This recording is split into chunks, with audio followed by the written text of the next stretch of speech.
Allons, ferme ton livre, on va déjeuner. Sur la lecture de Marcel Proust. Télérama Radio. Isabelle Janier lit Sur la lecture de Marcel Proust. Épisode 2. On entourait d'une particulière déférence celui ou celle qui était resté à écrire. Et on lui disait « Vous avez fait votre petite correspondance ?»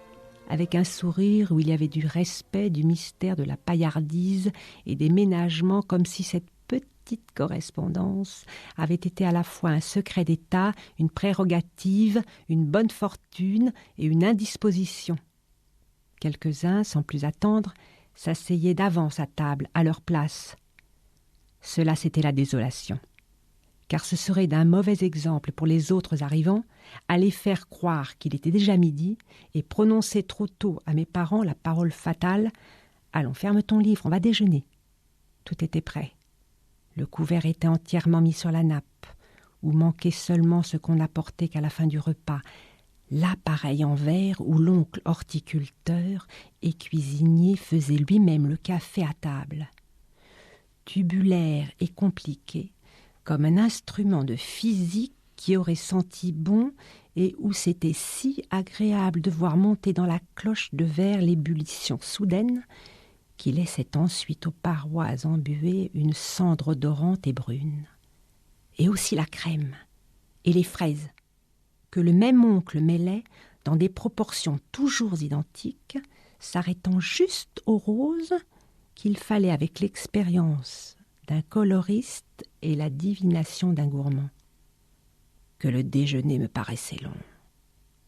Ma grand-tante ne faisait que goûter au plat pour donner son avis avec une douceur qui supportait, mais n'admettait pas la contradiction. Pour un roman, pour des vers, chose où elle se connaissait très bien, elle s'en remettait toujours avec une humilité de femme à l'avis de plus compétents. Elle pensait que c'était là le domaine flottant du caprice, où le goût d'un seul ne peut pas fixer la vérité. Mais sur les choses, dont les règles et les principes lui avaient été enseignés par sa mère, sur la manière de faire certains plats, de jouer des sonates de Beethoven et de recevoir avec amabilité, elle était certaine d'avoir une idée juste de la perfection et de discerner si les autres s'en rapprochaient plus ou moins. Pour les trois choses d'ailleurs, la perfection était presque la même.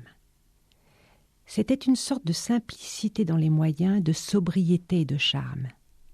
Elle repoussait avec horreur qu'on mît des épices dans les plats qui n'en exigent pas absolument, qu'on joua avec affectation et abus de pédale, qu'en recevant on sortit d'un naturel parfait et parla de soi avec exagération. Dès la première bouchée, aux premières notes, sur un simple billet, elle avait la prétention de savoir si elle avait affaire à une bonne cuisinière, à un vrai musicien, à une femme bien élevée. Elle peut avoir beaucoup plus de doigts que moi, mais elle manque de goût en jouant avec tant d'emphase cette andante si simple. C'est peut-être une femme très brillante et remplie de qualités, mais c'est un manque de tact de parler de soi en cette circonstance. C'est peut-être une cuisinière très savante, mais elle ne sait pas faire le beefsteak aux pommes. Le beefsteak aux pommes. Morceau de concours idéal. Difficile par sa simplicité même. Sorte de sonate pathétique de la cuisine.